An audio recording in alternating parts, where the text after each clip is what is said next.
Hello everyone, welcome back to AE and VGOE 123. For this week's assignment, we are going to practice analysis for Wheatstone bridge and the strain gauge circuit. Question 1. Knowing that the output voltage for the Wheatstone bridge circuit, figure 1a is given by Vout is equal to Vs times R3 R2 minus R1 R4 over R3 plus R4. In the preceding times, R1 plus R2. And we have R1, R2, R3, and R4. All of this 4 is equal to 120 ohms. We have a force F is applied in as shown in the figure 1b, results in a change of delta R is equal to 0.2 ohm. If Vs is equal to 5 volt, we are asked to find out the Vout if the strain gauge was installed at R3, and find out Vout if the strain gauge was installed at R4. So for this type of question, we typically have Vs told to us and ask us to find a Vout. So we are going to go through 2 steps to solve this problem. The first step is to substitute in the change, the delta R, into the formula we have here and derive a new formula, and then substitute in the values we have to calculate the final answer. So first step is to derive new equation, and the second step is to substitute value. Okay, so let's get started to try. For this question, we have all of the R1, R2, R3, and R4 has the same value, so let's it to be equal to R, and let's substitute in the delta R. So now Vout is equal to Vs times R plus delta R times R minus R times R over R plus delta R plus R times R plus R. And we simplify this. We have this as R squared plus delta R times R minus R squared. So R squared is cancelled out. So at the top we have delta R times R. And for the bottom we have 2R plus delta R times 2R. And if we simplify this, we have 2R plus delta R times 2R. Because delta R is much smaller than the value of R, that is delta R smaller than R. With this, we can ignore the delta R and continue to simplify this formula, this equation. So we have delta R over 4R, and let's substitute in the value. That is 5 times delta R is equal to 0.2 ohms. That's 4 times 120 ohms, and you are gonna get an answer of 2.08 millivolts. Question B. Find the Vout if the strain gauge was installed at R4. So very similarly, you can substitute in delta R first and then substitute in the values to get the answer. So Vout is equal to Vs times R minus R times R plus delta R. This is R plus delta R times R plus R. So we have this as R squared, this as R squared minus R squared, and minus R times delta R. So this is cancelled out. And this is R2R plus delta R times 2R. Delta R is much smaller than R, so we can ignore that. So this becomes 4R squared. And the top become minus r times delta r. So we get the result as Vs here, Vs times minus delta r over 4r. So that's the negative of the answer for the question A. And if we substitute in the value, this is 5-volt, this is delta R is 0.2 ohm, and then this is 120 ohm, and we are gonna get negative 2.08 millivolts. Question 2. Let R1, R2, R3, R4 is equal to R. A force F is applied. Figure 2b is shown below. And this results in a charging R at strain gauge of strain gauge number 1 and strain gauge number 2. So the question asks is it better to connect these two strain gauge to the Wheatstone bridge at the position of R1, R2, or is better to connect at R1, R4? Which arrangement is a better choice? Well, for this type of question, it's important to keep in mind that we need to have the final result for V out to be significant when we are using the Wheatstone bridge to make a measurement. It cannot be too small or too trivial, that's too close to zero, or it's impossible for us to have a good idea of what happened to the result. Well, why not let's try to substitute in the delta R for the formula and see what happens when we substitute in this value. So we have V out is equal to Vs times R3 times R2 minus R1 times R4 over R3 plus R4 times R1 plus R2. So for the first case, let's substitute in delta R into the expression for R1 and R2. Well, the force is applied here. So when the force is applied, it would look like this. And thus, the resistor at the strain gauge number 2 position, in this case is R2, would feel a tensile force. So for tensile force, we have R to be R2 plus delta R. And for the R1, which is at the strain gauge number 1, it will feel a compressive force. So the new R1 is equal to R1 minus delta R.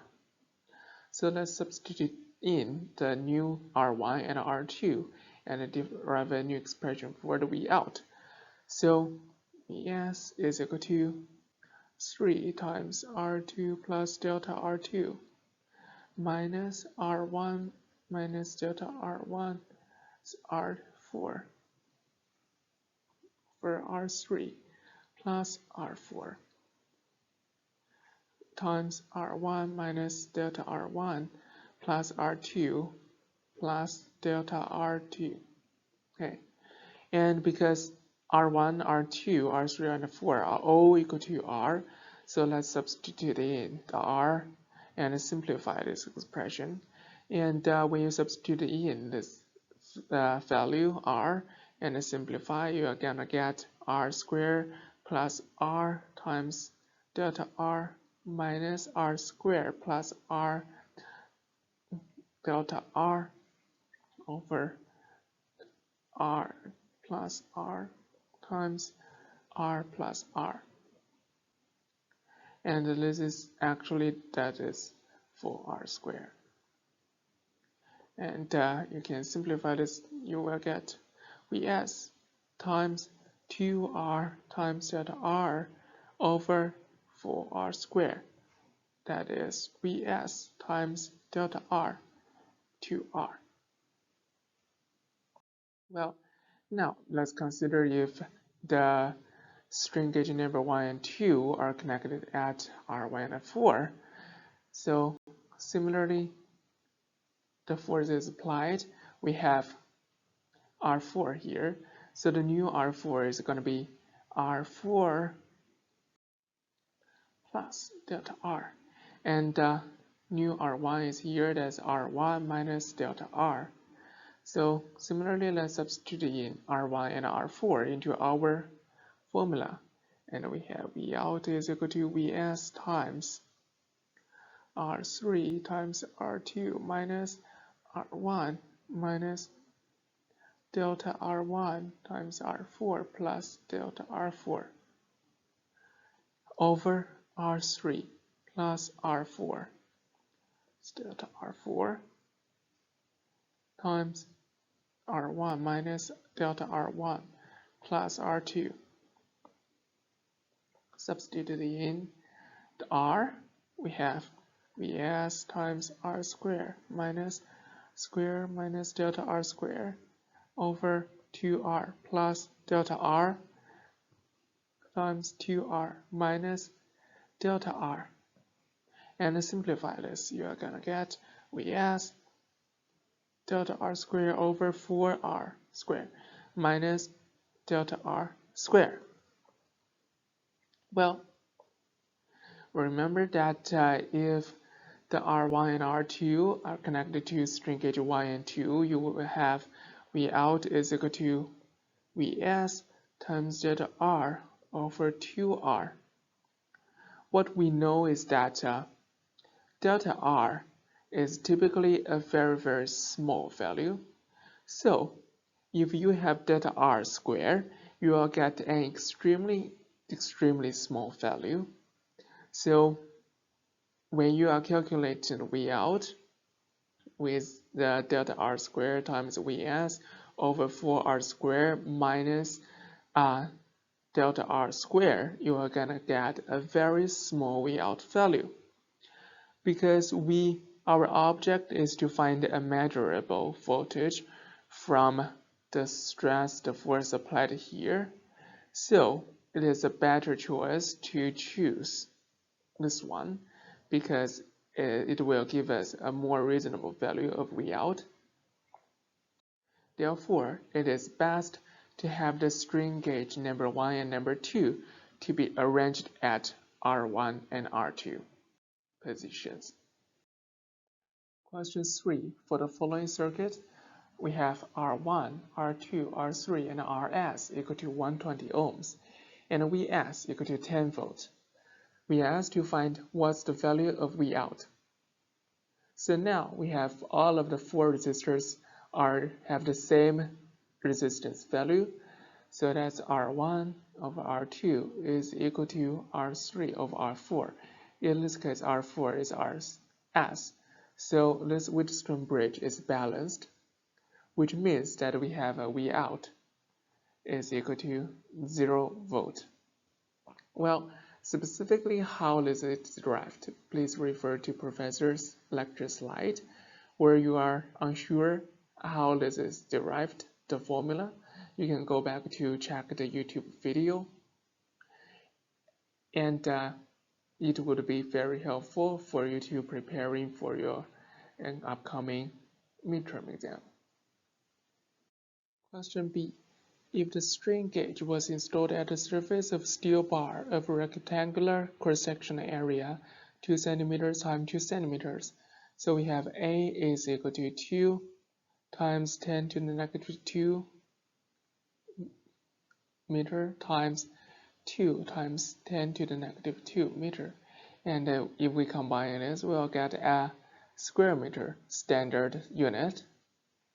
And it says it is subject to a tensile force of 40 Newton. So we have F is equal to 40 Newton. And we are asked to find out the V out value. If the strain gauge has a gauge factor, that's lambda, is equal to 2. And we have a Young's modulus for this material is equal to E is equal to 2 times 10 to the 8 Newton per square meter.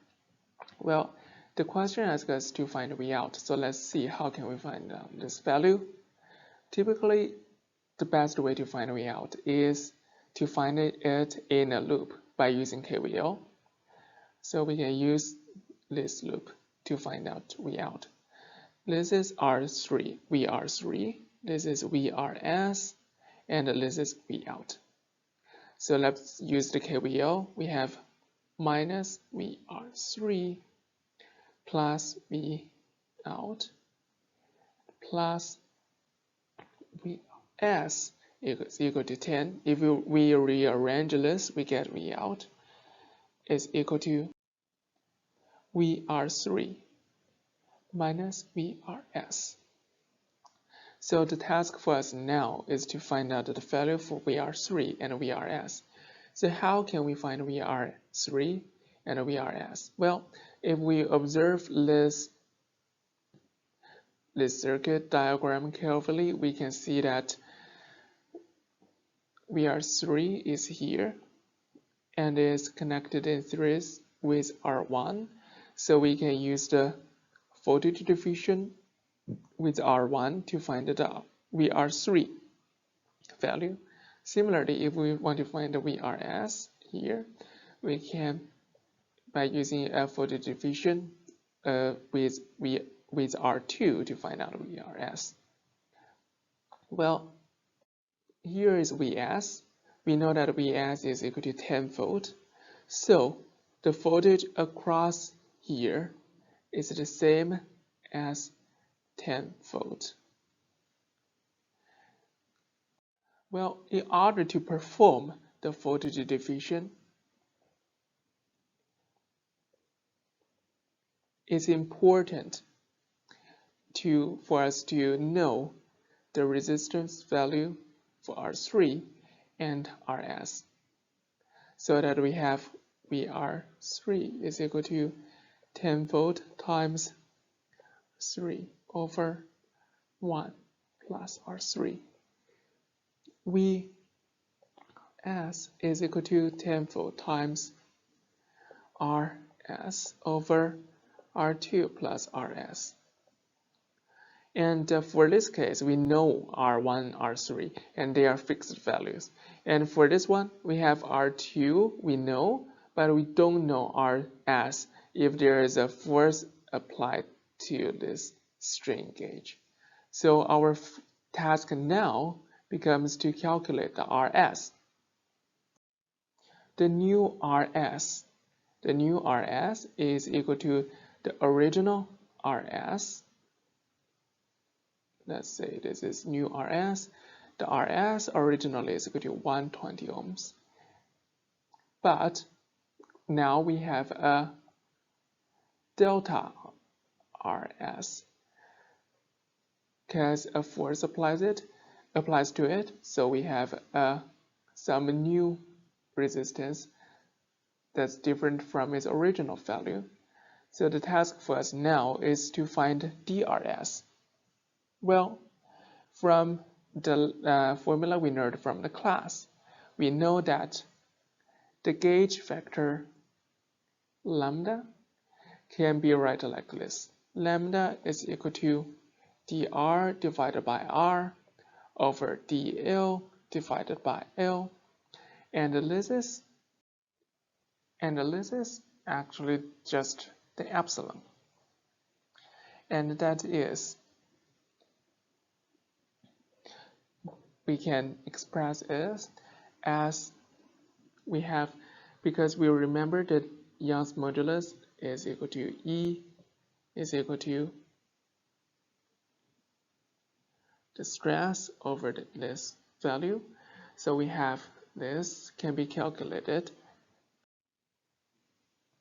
as the stress over the Young's modulus, that is 10 to the positive 5 over 2 times 10 to the 8, and this value is 5 times 10 to the negative 4.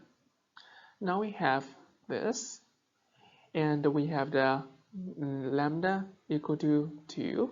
We also have r is originally equal to 120. So now we can very easily find out dr.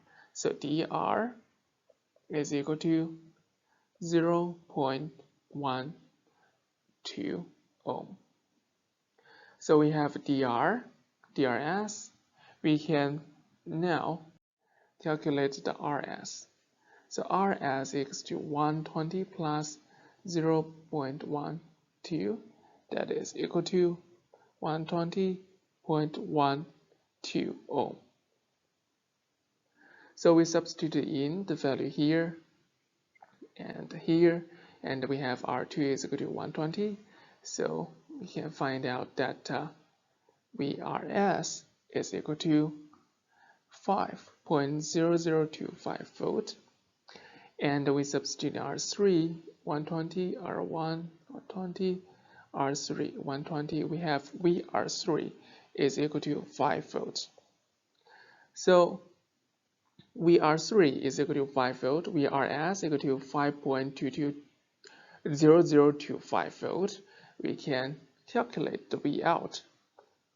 So Vout is equal to 5 volt minus 5.0025 volt, which is equal to negative 0.0025 volt. So that's our final answer for this question.